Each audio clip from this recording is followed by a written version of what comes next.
Hi നമസ്കാരം. Market പൾസിൻ്റെ മറ്റൊരു pre market റിപ്പോർട്ടിലേക്ക് എല്ലാവർക്കും സ്വാഗതം. കുറച്ച് ദിവസത്തേക്ക് ഒരു ഗ്യാപ്പ് എടുക്കേണ്ടി വന്നു. വളരെ അത്യാവശ്യമായിട്ടുള്ള ഒരു പേഴ്സണൽ കാര്യം കാരണം. ഓക്കെ, അപ്പോൾ ഇന്ന് തിരിച്ചു വരുമ്പോഴും ഞാൻ മാർക്കറ്റിൽ എന്താണോ കണ്ട് ഈ മാർക്കറ്റിൽ നിന്ന് മൂവ് ചെയ്തത് മാറി നിൽക്കേണ്ടി വരുന്ന ആ ഒരു സിറ്റുവേഷന് തൊട്ട് മുന്നേ മാർക്കറ്റ് എവിടെ ഇരുന്നായിരുന്നു അവിടെ തന്നെയാണ് ഇപ്പോഴും മാർക്കറ്റ് നിൽക്കുന്നത്. ലിറ്ററലി ഇതിൻ്റെ ഇടയിൽ ചെറുതായിട്ട് മാർക്കറ്റ് മുകളിലേക്ക് കയറി ചെറുതായിട്ട് താഴേക്ക് പോയി അതേ പൊസിഷനിൽ തന്നെയാണ് മാർക്കറ്റ് കണ്ടിന്യൂ ചെയ്യുന്നത് എന്നുള്ളതാണ്.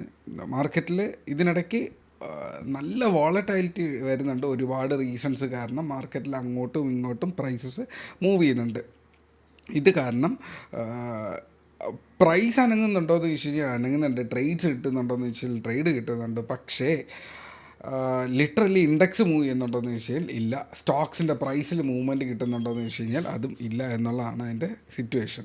ഓക്കെ, അപ്പോൾ ഇന്ന് ആദ്യം പറയാനുള്ളതെന്ന് പറഞ്ഞാൽ അമേരിക്ക ഇറാൻ വാറിൻ്റെ ഒരു പശ്ചാത്തലം സ്റ്റിൽ അവിടെ സംഭവിക്കുന്നുണ്ട്. ആ ഒരു സിറ്റുവേഷനിൽ വലിയ മാറ്റമൊന്നുമില്ല. അത് എപ്പോൾ വേണമെങ്കിലും സംഭവിക്കാമെന്നുള്ളൊരു സിറ്റുവേഷനായിട്ട് തന്നെ നിൽക്കുന്നുണ്ട്. അപ്പോൾ താൽക്കാലികമായി അത് ഒന്നും സംഭവിക്കുന്നില്ല. ബിക്കോസ് ഒൺസ് അതിലേക്ക് ഇറങ്ങിക്കഴിഞ്ഞാൽ ഒരു തിരിച്ചുപോക്ക് ഒരു സാധ്യത കുറവാണ് എന്നുള്ള ഒരു ടെൻഷനാണ്. ഇപ്പോൾ വെനസ്വേല പോലെയോ ഇല്ലെങ്കിൽ മറ്റ് കുഞ്ഞു രാജ്യങ്ങൾ പോലെ അല്ല ഇറാനോ ഇറാഖോ പോലുള്ള കൺട്രീസ് എന്ന് പറയുന്നത്. തുടങ്ങിയാൽ അത് പെട്ടെന്ന് നിർത്താൻ പറ്റത്തില്ല എന്നുള്ളതാണ്. രണ്ടാമത്തെ റീസൺ എന്ന് പറയുന്നത് താരിഫ് വാറാണ്. താരിഫ് വാറിൽ വളരെ കൺഫ്യൂഷനായിട്ടുള്ളൊരു സംഭവമുണ്ട്. മാർക്കറ്റ് ഇന്ന് ഗ്യാപ്പ് അപ്പിന് നിൽക്കുന്ന ഒരു സിറ്റുവേഷനൊക്കെ കാണിക്കുന്നുണ്ട്. പക്ഷേ ലിറ്ററലി എൻ്റെ അഭിപ്രായം അതിൽ ഇൻഡെക്സിലേക്ക് നമുക്ക് വരാം. അപ്പോൾ മാർക്കറ്റിലെ ഈ ഒരു അൺസർട്ടനിറ്റി ഈ താരിഫ് കാരണമാണ് ഇപ്പോൾ യഥാർത്ഥത്തിൽ സംഭവിച്ചുകൊണ്ടിരിക്കുന്നത്. ഈ താരിഫിൻ്റെ ക്ലാരിറ്റി ഇനിയും ക്ലിയറായിട്ട് വന്നിട്ടില്ല. സോ അതിനെ ബേസ് ചെയ്തിട്ട് ഹാപ്പിനെസ്സോ ഇല്ലെങ്കിൽ വറി എന്നുള്ളൊരു സിറ്റുവേഷന് തൽക്കാലം എടുക്കണ്ട. കയ്യിൽ നല്ല സ്റ്റോക്സ് ഉണ്ടെങ്കിൽ കീപ്പ് ചെയ്യാം, അല്ലാത്ത സ്റ്റോക്സ് വിട്ടേക്കാം എന്നുള്ളത് മാത്രമേ ഉള്ളൂ. ഞാൻ പേഴ്സണലി അതേ ചെയ്തിട്ടുള്ളൂ. നല്ലൊരു 5 സ്റ്റോക്ക് ഇപ്പോഴും എൻ്റെ പോർട്ട്ഫോളിയോയിൽ കിടപ്പുണ്ട്. ബാക്കിയുള്ള ഒരു 2-3 സ്റ്റോക്സ് ഒഴിവാക്കിയിട്ടുണ്ട്. ഇടയ്ക്ക് TCS ഒക്കെ ഒഴിവാക്കിയിരുന്നു. അപ്പോൾ ഇന്ന് നമ്മുടെ മാർക്കറ്റിലെ ഒരു ഇൻഡെക്സിനെ കുറിച്ച് പറയാനാണെന്നുണ്ടെങ്കിൽ ഒന്നാമത്തെ കാര്യം ഈ ഒരു ലൈനാണ് ഞാൻ ഈ പറഞ്ഞ മാർക്കറ്റിൻ്റെ സെൻറ്റർ പോയിൻ്റായിട്ട് ഞാൻ കൺസിഡർ ചെയ്യാറുള്ള ഒരു ലൈൻ എന്ന് പറയുന്നത്. അപ്പോൾ ഇതിനിടയ്ക്ക് മാർക്കറ്റ് മേളിലോട്ട് പോയിട്ടുണ്ടാവാം, താഴേക്ക് വന്നിട്ടുണ്ടായിരിക്കാം. ഇപ്പോൾ ഇതിൽ നിന്ന് ബൗൺസ് ചെയ്ത് പോയി തിരിച്ച് ഇതിന് മേളിലേക്ക് പോയി, ഇതിന് താഴേക്ക് വന്നു, ഇതിനിടയിൽ ഇത് ബ്രേക്ക് ചെയ്ത് പോയി. അപ്പോൾ ഒരുപാട് ദിവസം ഇതിൻ്റെ ഇടയിൽ അങ്ങോട്ടും ഇങ്ങോട്ടും മാർക്കറ്റ് പോകുന്നുണ്ട്. ഇതിൽ നിന്ന് താഴേക്ക് വന്നു, തിരിച്ച് മേളിലേക്ക് പോയി, അടുത്തൊരു വലിയൊരു ക്യാൻഡലിൽ താഴേക്ക് വന്നു, തിരിച്ച് വീണ്ടും കയറാൻ ശ്രമിക്കുന്നു. ഇപ്പോഴും ഇവിടെ തന്നെയാണ് നിൽക്കുന്നത്. മാർക്കറ്റ് ഗ്യാപ്പ് അപ്പ് ഓപ്പൺ ചെയ്യുന്നു എന്നൊക്കെ പറയുന്നുണ്ടെങ്കിൽ പോലും ഞാൻ എൻ്റെ മനസ്സിനകത്ത് കാൽക്കുലേറ്റ് ചെയ്യുക ഒരു 660 മേളിൽ ഇത് ഓപ്പൺ ചെയ്യുന്നുണ്ടോ, 660 മേളിലേക്ക് ഇത് ട്രേഡ് ചെയ്യുന്നുണ്ടോ എന്നുള്ളത് തന്നെയാണ്. അപ്പോൾ എന്നെ സംബന്ധിച്ചിടത്തോളം ഒരു 880 വരെ സ്റ്റിൽ മാർക്കറ്റിനകത്ത് ഒരു റെസിസ്റ്റൻസ് തന്നെയാണ്. അപ്പോൾ 660 മുതൽ 880 വരെ ഇതിനകത്ത് ട്രേഡ് ഉണ്ടാവും. അപ്പോൾ മാർക്കറ്റ് ഓപ്പൺ ചെയ്യുന്നത് എവിടെ എന്നുള്ളതാണ് ഇന്നത്തെ മെയിൻ ട്രേഡിങ് സെറ്റപ്പ് എന്ന് പറയുന്നത്. സോ ഇനി ഞാനിത് കാണിക്കേണ്ട ആവശ്യമുണ്ടെന്ന് തോന്നുന്നില്ല. ഇത് കാണുന്നുണ്ടെന്ന് വിശ്വസിക്കുന്നു. ഇവിടുത്തെ സപ്പോർട്ട് ഇതിന് താഴേക്ക് പോകുന്നു, തിരിച്ച് വീണ്ടും ഇവിടെ വരുന്നു, ഇതിന് മേളിലേക്ക് കയറുന്നു, ഇതിലേക്ക് വരുന്നു, തിരിച്ച് വീണ്ടും ഇതിൽ വരുന്നു, തിരിച്ച് സെയിം അങ്ങനെ തന്നെ പോകുന്നു. അപ്പോൾ വീഴുന്നു കഴിഞ്ഞാലും ഇതിൽ തന്നെ സപ്പോർട്ട് എടുക്കുന്നു, ഇതിന് മേളിലേക്ക് പോകുന്നു, തിരിച്ച് വീണ്ടും വീഴുന്നാൽ ഇവിടെ സപ്പോർട്ട് എടുക്കുന്നു. സോ മാർക്കറ്റിൻ്റെ ഇമ്പോർട്ടൻറ്റ് പോയിൻ്റ് എന്ന് പറയുന്നത് 25,660 റേഞ്ചാണ് എന്നുള്ളതാണ്. അപ്പോൾ സെൻറ്റർ പോയിൻറ്റ്, മാർക്കറ്റിൻ്റെ സെൻറ്റർ പോയിൻറ്റ് ഇതിന് ട്രേഡ് ചെയ്യുമ്പോൾ നിങ്ങൾക്ക് ഈ വീഡിയോയിൽ നിന്ന് നിങ്ങൾക്ക് യൂസ് ചെയ്യേണ്ട ഏറ്റവും ഇമ്പോർട്ടൻ്റ് ആയിട്ടുള്ള പോയിൻറ്റും ഇത് തന്നെയാണ്. സോ ഇതിൽ നിന്ന് ഒരുപാട് വിട്ട് താഴേക്ക് പൊക്കഴിഞ്ഞാൽ ഇത് താഴേക്ക് പോകും. ഇതിൽ നിന്ന് ഒരുപാട് വിട്ട് മേളിലേക്ക് വന്നു കഴിഞ്ഞാൽ മാർക്കറ്റ് മേളിലേക്ക് കയറി പോകാനുള്ള സാധ്യത ഉണ്ട് എന്നുള്ളതാണ്. എന്നെ സംബന്ധിച്ചിടത്തോളം ഇപ്പോൾ എൻ്റെ മാർക്കറ്റിൻ്റെ കാൽക്കുലേഷൻ എന്ന് പറയുന്നത് ഇതാണ്. ഓക്കെ,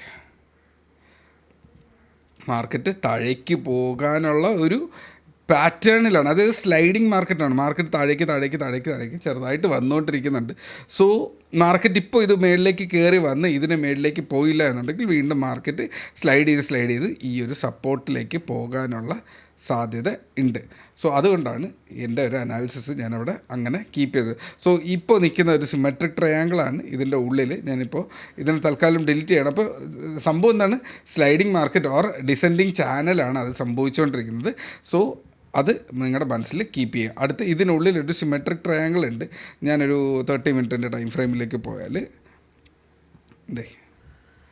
മാർക്കറ്റ് ഇതൊരു ട്രയാങ്കിളാണ്. മാർക്കറ്റിൽ എങ്ങോട്ട് പോകണം എന്ന് വലിയ പിടിയില്ലാണ്ട് നിൽക്കുവാണ്. സോ മാർക്കറ്റ് എവിടെ പോകുന്നു എന്നുള്ളത് ഡിസൈഡ് ചെയ്യുക അടുത്ത ക്യാൻഡിലുകളാണ്. ഇതിന് മേളിലേക്ക് വന്നു കഴിഞ്ഞാൽ നിങ്ങൾക്ക് മേളിലേക്കുള്ള ഒരു ട്രേഡിനെ കുറിച്ച് പ്ലാൻ ചെയ്യാം. ഇതിന് മേളിലേക്ക് വന്നു കഴിഞ്ഞാൽ 25,880 മേളിലാണെങ്കിൽ മാർക്കറ്റിന് ഒരു മൊമെൻറ്റം കിട്ടാനുള്ള സാധ്യതയുണ്ട്. സേഫ് എന്ന് പറയുന്നത് ഈ ഒരു ഏരിയയ്ക്ക് മേളിലാണ്, 920 മേളിലാണ്. സോ ഈ ഏരിയയിലേക്ക് പോകുമ്പോൾ നിങ്ങൾക്ക് മേളിലേക്കുള്ള ട്രേഡ് എടുക്കാം. ഈ ലെവലിൽ ബ്രേക്ക് ചെയ്യണം 25,500 താഴേക്ക് വന്നു കഴിഞ്ഞാൽ താഴേക്കുള്ള ഒരു മൊമെൻറ്റത്തിന് സാധ്യതയുണ്ട്. അപ്പോൾ 25,350 അതിന് താഴേക്ക് 240 എന്നിങ്ങനെ 2 ലെവൽസ് ഉണ്ട്. അപ്പോൾ 350 240 എന്നിങ്ങനെ താഴേക്ക് ലെവൽസ്, മേളിലേക്ക് 660, അതിനുശേഷം 800 880 ലെവൽസ് ഉണ്ട്. അതിന് മേളിലോട്ടുള്ള എന്തായാലും ഇന്നൊരു ദിവസം കൊണ്ട് പോകാൻ പോകുന്നില്ല. സോ നമുക്കത് വരും ദിവസങ്ങളിൽ നമുക്കതിനെക്കുറിച്ച് സംസാരിക്കാം. ഓക്കെ, പെട്ടെന്ന് അടുത്ത് ക്രൂഡ് ഓയിലിലേക്ക് വരാം. ക്രൂഡ് ഓയിൽ ഒരു ബുള്ളിഷ് ആയിട്ടുള്ള ഈ ഒരു അൺസർട്ടനിറ്റി കാരണം, ഈ ഒരു ഇറാനുമായിട്ടുള്ള യുദ്ധത്തിൻ്റെ ഒരു പേടി കാരണമൊക്കെ ക്രൂഡ് ഓയിൽ മേളിലേക്ക് കയറുന്നുണ്ട്. സോ അത് ഇപ്പോഴും നിലനിൽക്കുന്നുണ്ട്, പക്ഷേ ഒരു കാം ഡൗൺ ആവാനുള്ള സാധ്യതയുണ്ട്. സോ ഞാൻ എക്സ്പെക്റ്റ് ചെയ്യുന്ന ഒരു 5,900-നും ഒരു 6,100-ൻ്റെ ഇടയിൽ തന്നെയാണ് മാർക്കറ്റ് സൈഡ് വേസ് പോകാനുള്ള സാധ്യത ക്രൂഡ് ഓയിലിനുണ്ട്. നാച്ചുറൽ ഗ്യാസും സെയിം അത് തന്നെയാണ്, ഒരു റെസിസ്റ്റൻസിൻ്റെ ഏരിയയ്ക്ക് അടുത്താണ് നിൽക്കുന്നത്. സോ ഇതിന് താഴേക്ക് പോയി മേളിലോട്ട് പോയി തിരിച്ച് വീണ്ടും ഈ ഒരു 284, ഞാൻ നേരത്തെ പറയാറുള്ളതാണ്, 280-84 ഒരു ബോട്ടം സപ്പോർട്ടാണ്. ഈ ഒരു ലൈൻ ഞാനിപ്പോൾ താഴേക്ക് എടുത്ത് വെച്ച് കഴിഞ്ഞാൽ നിങ്ങൾക്ക് ഇതിനകത്ത് കാണാൻ പറ്റും. ഈ സപ്പോർട്ടും ഇവിടുത്തെ റെസിസ്റ്റൻസ് ആയിട്ട് വർക്ക് ചെയ്യുന്നുണ്ട്. സോ വെയിറ്റ് ചെയ്യുക, എന്താണ് മാർക്കറ്റ് സംഭവിക്കാൻ പോകുന്നതെന്നുള്ളത് നോക്കിയിട്ട് 284-ന് മേളിലോട്ടുള്ള ഒരു ട്രേഡിനെ കുറിച്ച് പ്ലാൻ ചെയ്യുക. ഇല്ല എന്നുണ്ടെങ്കിൽ താഴേക്ക് ഒരു 272-ന് താഴേക്കുള്ളൊരു ട്രേഡിനെയും പ്ലാൻ ചെയ്യുക എന്നുള്ളതാണ്. ഓക്കെ, ഗ്രൂപ്പിനകത്ത് മെയിനായിട്ട് ചോദിച്ച 2 സ്റ്റോക്സ്, ഒന്ന് വിപ്രോയുടെ അനാലിസിസ് നോക്കിയാൽ വിപ്രോ വീക്കാണ്. അപ്പോൾ വിപ്രോ ഇതിപ്പോൾ ഇതിൻ്റെ ഒരു പ്രീവിയസ് ടോപ്പായിട്ട് നമുക്ക് എടുക്കാം. ഇതിൻ്റെ ഒരു പ്രീവിയസ് ലോ ആയിട്ട് എടുക്കാം. സോ ലോ ബ്രേക്ക് ചെയ്ത് നിൽക്കുകയാണ്. സോ ഈ ഒരു ഏരിയ വരെ അതിനൊരു സപ്പോർട്ടുണ്ട് കേട്ടോ. ഓക്കെ, ഇവിടെ നിന്നിട്ടാണ് ഇത് കയറിപ്പോയത്. സോ ഇത് അതിൻ്റെ സപ്പോർട്ടായിട്ട് വർക്ക് ചെയ്തു. സോ ഈ സപ്പോർട്ട്, മേളിലത്തെ സപ്പോർട്ട് ബ്രേക്ക് ചെയ്തിട്ടുണ്ട്. ഇതൊരു അതിൻ്റെ ഫൈനൽ സപ്പോർട്ടാണ്. സോ വീക്കാണ്. ഇതിൽ നിന്ന് താഴോട്ട് പോകാനുള്ള സാധ്യത, ഇനിയും വീക്കായി കഴിഞ്ഞാൽ താഴേക്ക് പോകാനുള്ള സാധ്യതയുണ്ട്. സോ വിപ്രോ പുതിയ പൊസിഷൻ എടുക്കേണ്ട, കയ്യിലിരിക്കുന്നതാണെങ്കിലും അതിനകത്ത് ഗുഡായിട്ടുള്ളൊരു ട്രേഡ് കാണിക്കുന്നില്ല. M&M കൂടെ ചോദിച്ചിട്ടുണ്ടായിരുന്നു. ഓക്കെ, M&Mൻ്റെ ചാർട്ടിലേക്ക് പോയാൽ M&M ഒരു റെസിസ്റ്റൻസ് ഏരിയ ഇപ്പോൾ ടച്ച് ചെയ്ത് തുടങ്ങിയിട്ടുണ്ട്. ഒരു സപ്പോർട്ട് ഏരിയ ടച്ച് ചെയ്യുന്നുണ്ട്. സോ M&M സ്റ്റിൽ അവിടെ ഹോൾഡ് ചെയ്യുന്നുണ്ട്.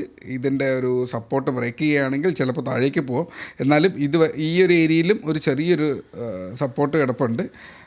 ഓക്കെ, ഇതാണ് ഇതിൻ്റെ ഫൈനൽ സപ്പോർട്ട് എന്ന് പറയുന്നത്. ഇത് ബ്രേക്ക് ചെയ്ത് കഴിഞ്ഞാൽ പിന്നെ അത്യാവശ്യം ഇവിടെ മാത്രമേ ഉള്ളൂ ഇതിൻ്റെ സപ്പോർട്ട്.